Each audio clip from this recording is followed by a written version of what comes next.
औज़ुबिल्लाहिमिनश्शैतानिर्रजीम बिस्मिल्लाहिर्रहमानिर्रहीम। आज हम exercise 1.4 class first year national book foundation question number 3 उसका पार्ट 1 और पार्ट 2 को डिस्कस करेंगे।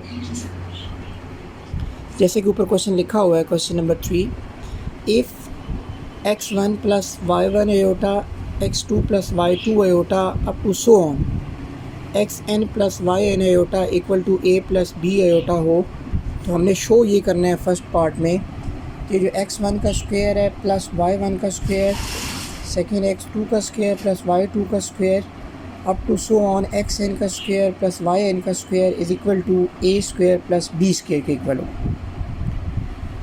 इस प्रूफ के लिए हम सबसे पहले क्वेश्चन में जो गिवन है x1 plus y1 iota x2 plus y2 iota xn plus yn iota equal to a plus b iota, इसके ऊपर हम मॉडुलस अप्लाई करेंगे। मॉडुलस का रूल ये है कि जब आप मॉडुलस एक से ज़्यादा टर्म्स पे अप्लाई करते हैं तो उसको सेपरेट मॉडुलस के टर्म में लिख सकते हैं। जैसे x1 प्लस y1 आयोटा के ऊपर हमने मॉडुलस अप्लाई किया, इसके साथ मॉडुलस अलहदा लिख दिया। x2 प्लस y2 आयोटा के ऊपर मॉडुलस अप्लाई किया, इसके ऊपर अलहदा मॉडुलस लिख दिया। Up to so on xn plus yn iota के ऊपर भी अलहदा से मॉडुलस लिख दिया और a प्लस b आयोटा के ऊपर भी मॉडुलस लिख दिया। मॉडुलस क्या होता है? बेसिकली ओरिजिन से लेके पोजीशन वेक्टर तक का डिस्टेंस होता है। They always positive. Under root की फॉर्म में है x1 का स्क्वायर प्लस y1 का स्क्वायर अंडर रूट। इसी तरीके से दूसरी टर्म के ऊपर अप्लाई करेंगे x2 का स्क्वायर प्लस y2 का square under root up to so on xn का स्क्वायर प्लस yn का स्क्वायर अंडर रूट। और राइट साइड पे a प्लस b होता है, इस पर भी a का स्क्वायर हो जाएगा और b का स्क्वायर हो जाएगा और अंडर रूट हो जाएगा। अगर तमाम टर्म्स के ऊपर अंडर रूट हो तो एक अंडर रूट में इसको सम अप कर सकते हैं, एक ही अंडर रूट में सबको लिख दिया और उसके बाद राइट साइड पे एज इट इज़ लिख दिया। उसके बाद आपने क्या करना है, taking square on both side, दोनों साइड पे आपने क्या लेना है, स्क्वायर लेना है। स्क्वायर रूट से कैंसिल हो गया और रिक्वायर्ड जो हमारे फॉर्म थी वो ऊपर गिवन है x1 का स्क्वायर प्लस y1 का स्क्वायर x2 का स्क्वायर प्लस y2 का square up to so on xn का स्क्वायर प्लस yn का स्क्वायर इक्वल टू, इस पर ये हमारे पास रिक्वायर्ड रिजल्ट आ गया। Now come to the point 2।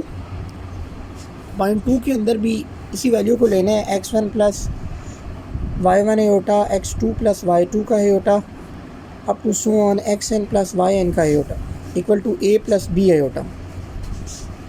Second form में हमें tan इन्वर्स चाहिए yr ओवर xr। इसके लिए हम आर्गूमेंट अप्लाई करेंगे, taking argument on both side, दोनों टर्म्स के साथ राइट साइड और लेफ़्ट साइड पे भी आर्गूमेंट लिख देंगे। आर्गूमेंट के बाद अप्लाई करने के बाद सब के ऊपर क्या कर लेंगे कि आर्गूमेंट को अलग-अलग करके लिख देंगे। आर्गूमेंट को अलग-अलग लिखने के बाद जब हमने आर्गूमेंट लिख दिया, दरमियान में हमने प्लस मेंशन करना है, क्योंकि आर्गूमेंट की प्रॉपर्टी है कि जब हम किसी दो टर्म्स के ऊपर आर्गूमेंट अप्लाई करते हैं तो ये उन्हें प्लस दरमियान में लिखेंगे। इस तरह का ये फार्मूला है हमारे पास, argument of z1 z2 equal to argument of z1 plus argument of z2। यही प्रॉपर्टी, यही फार्मूला हमने अप्लाई किया है यहाँ पे। आर्गूमेंट क्या होता है, tan इन्वर्स ऑफ आयोटा का जो कोफिशिएंट है y1 वो पहले लिखेंगे और x1 से डिवाइड करेंगे। इससे एज इट इज़ जो है वो सेकेंड टर्म में y2 को x2 पे डिवाइड कर लेंगे up to so on argument of xn plus iota yn में yn बाई xn हो जाएगा और राइट साइड पे a प्लस b आयोटा है तो वो हो जाएगा हमारे पास tan inverse of yn by xn। tan inverse of b by a हो जाएगा क्योंकि यहाँ पे a और b है। उसके बाद हम ये सम हो रहा है तो इसको हम समेशन की फॉर्म में लिख सकते हैं। सिग्मा, ये r की वैल्यू वेरी कर रही है 1 से लेके n तक, तो आप इसे ऐसे लिख सकते हैं yr और xr। और ये जो है राइट साइड के ऊपर tan inverse of b by a as it is रहेगा और उसके साथ पीरियड भी ऐड कर लेंगे 2k by. This is our requirement. ये दोनों पार्ट जो हैं क्वेश्चन नंबर 3, इसके पार्ट 1 और पार्ट 2 कंप्लीट हो गए। Thank you.